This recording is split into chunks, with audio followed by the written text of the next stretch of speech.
Wrench and Ride Customs. I'm Jamie. I'm Kevin. Today we're going to talk about the top 5 mistakes we've made wrenching on our own bikes. Time to be honest. Time to kind of reveal some of the big mistakes we've made. Hey, it happens. It happens, man. It does. It does. All right. So, number 5, it'll be okay. Oh, yeah. It'll be okay. It'll be okay. I hear this sound. It'll be okay. That tire's looking a little bald, Kevin. Don't worry about it. It'll be okay. And then you get back from the ride and steel belt is showing. Yeah, well, it was okay, but almost. Almost not. Yeah. It'll be okay. That brake is kind of shaking pretty hard. It'll be okay. Yeah, no, I think that seized up and that was almost a disaster. Yeah, so a little inexperience on our part, but it will be okay. If somebody's in your group, if you get a wrench and ride group going and somebody says that, you've got to be the responsible one and say, it'll not be okay. Taking risks with tires, brakes, mechanical things, it's just not worth it. It is definitely not worth it. This is a hobby where if you screw up, you could potentially be very seriously injured. Or injure others. Or injure others, that's right. So yeah, don't do that. Okay, let's move on. Number 4, I want to talk about cheap parts, incompatible parts. So first of all, Kevin, why cheap parts? It rarely is as good as it looks, right, when you see that purchase price? Yeah, there's a lot of websites out there, that you can order parts from. And sometimes that cheaper part looks really appealing. Because let's face it, I mean, it's expensive when you're working on your bike. So, but one thing I would really recommend is look at the reviews, right? I mean, there might be like 10,000 reviews for that part, but they all might be not good. So definitely when you're looking at parts, look at the reviews and see what kind of results other people have had with those parts. Yeah, and my experience with parts is simply that it is very rare that a very cheap part is going to last. And so an investment in a little bit higher purchase price for a higher quality part saves you a lot of money, saves you doing the job twice, saves you breaking down a long way from home, everything that goes along with that. Now, incompatible parts. What am I talking about when I say incompatible parts? Well, number 1 is if you are buying kind of a mismatch of different manufacturers, you're trying to put it all together. Manufacturing tolerances are, some things they're going to be tight, other things not so much. And I've just found that if you start mixing and matching a lot of parts, you can get yourself into trouble. What's your thoughts on that? I agree. I think consider it like a shotgun approach, right? You're just like blasting away. You got this huge pattern. I think if you think more precise, like a rifle shot, and you look at a specific manufacturer, someone that's reputable, you use their parts instead of a plethora of various different manufacturers' parts, I think you're going to end up with better results, less breakdowns, and just a lot more less stress. And so that's the mechanical side of the conversation when it comes to incompatibility, but there's also the riding style. So don't go, I mean, if you are hammering on that throttle all the time, if you are shifting at 4,500, 5,000 RPM in your Harley, don't go put a set of cans in there that's designed for low end torque. Conversely, a lot of times people overbuild. And then they don't ride to the kind of way that those parts are meant to be built. Yeah, and that's bad too. Yeah, totally. You're just not going to enjoy the ride, and it's actually going to wear out and be hard on your bike. Exactly. All right, so moving on to number 3. This is where you and I are going to disagree. So first let's agree that number 3 is not putting things to spec. Okay. We can agree on that. We can agree on that. Okay. Right. So spec is important. Spec is important. Now here's where we're going to disagree. I say you should have a service manual. You should have your owner's manual. And you should do your best to follow manufacturing recommended specs according to your manual. You disagree. Let's face it. When you buy a used bike, they don't all come with manuals, right? And the other thing is purchasing a service manual for your specific bike can get to be a little pricey. So YouTube University is extremely helpful. And once you get to know your bike, you know the things that need to be done to it, i.e. brakes. You need to check your clutch tolerance. You need to check your brake fluids and various different things like this. So those are the things, the intervals within the manual do at 5,000, 10,000, 25,000 kilometers, these types of things, right? So, but I mean, personally, sometimes I change my oil like 3, 4 times a year. Is it necessary? Probably not. Is it a little more expensive? Yes, it is. But I know that that is not going to be a problem. Okay, so I think Kevin also comes from a place where he has a much stronger natural mechanical ability.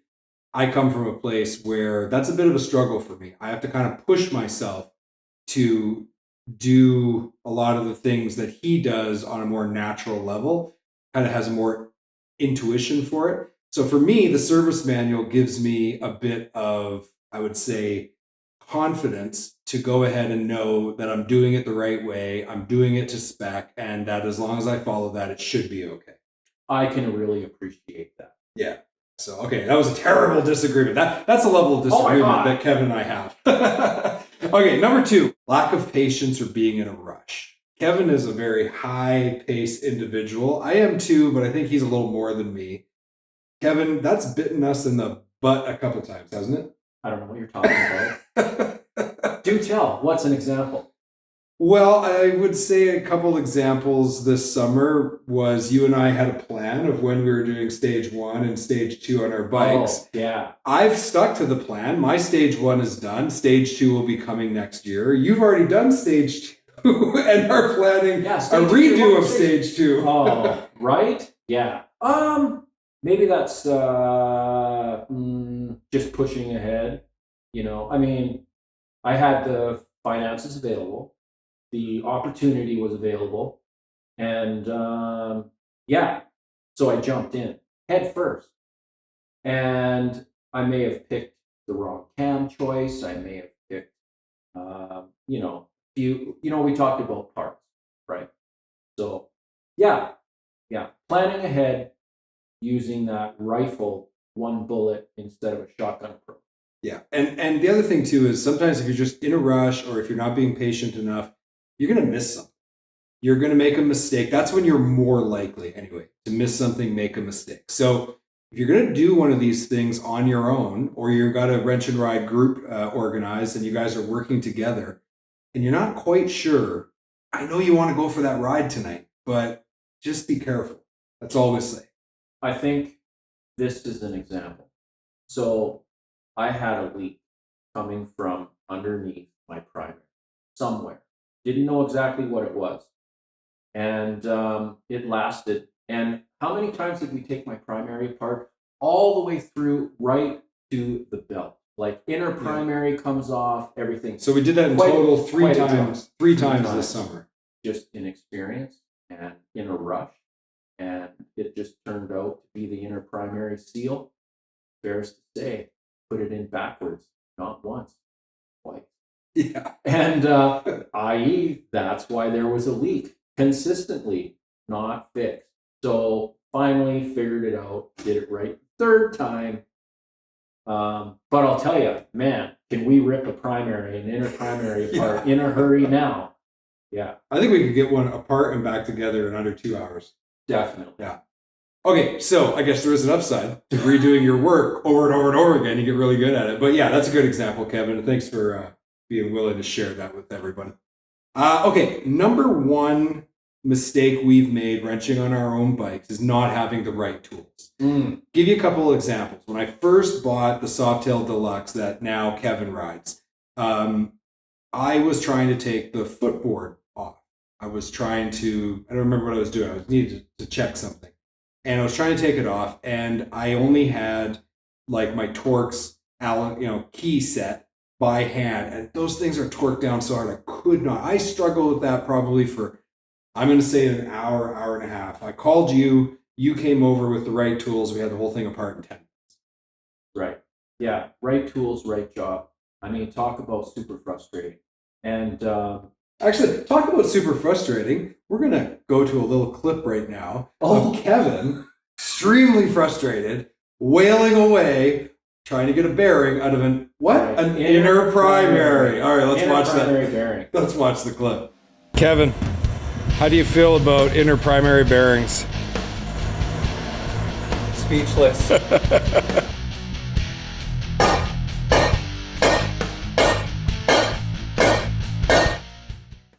So Kevin, Right. Yeah. you were pretty ticked. Well, word on the street was, hey, you know what? You just put that socket in there, right size, and that thing, it's going to come out like butter. Yeah. Liars.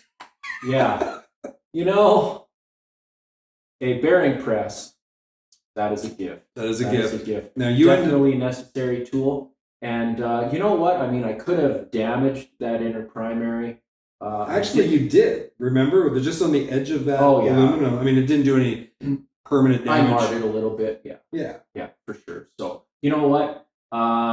Went to a friend's place. Hey, had a press. We pressed it out, put the new bearing in. It took about 10, 15 minutes. Yeah. And so the right tool for the right job.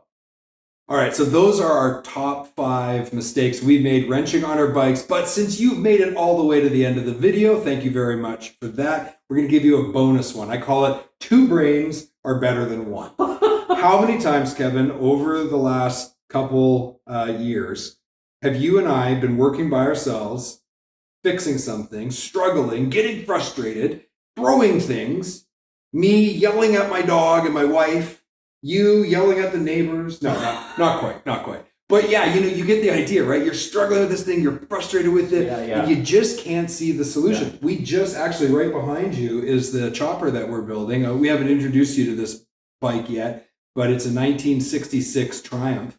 And I was struggling with the rear brake assembly. And then you came over, 15, 20 minutes, we fabricated and customized a spring, put it all together and fix the problem, right? So 2 brains sometimes are better than 1.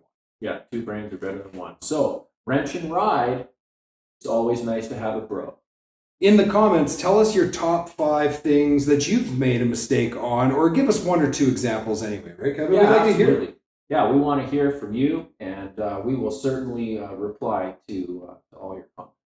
All right, well, thanks so much for watching this video, and we got another top 5 coming, so make sure you subscribe to the channel if you haven't already. That next top 5 is going to be like all the things that people do on group rides, since this is about wrenching and riding with your brothers, all the things people do that drive us crazy. Check out.